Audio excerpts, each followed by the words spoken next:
Meaning of Edward G. Robinson. Edward G. Robinson.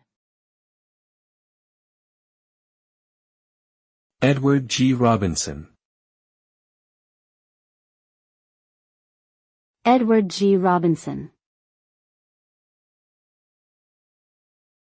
Edward G. Robinson.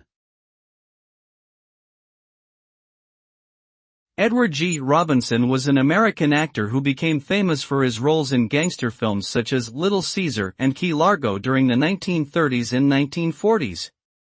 He often portrayed tough, ruthless characters but also had a wide range of acting abilities that led him to later roles in dramas, comedies, and even musicals. Robinson was known for his distinctive voice, sharp features, and intense screen presence. He was widely regarded as one of the most iconic actors of his generation and remains a classic Hollywood figure to this day.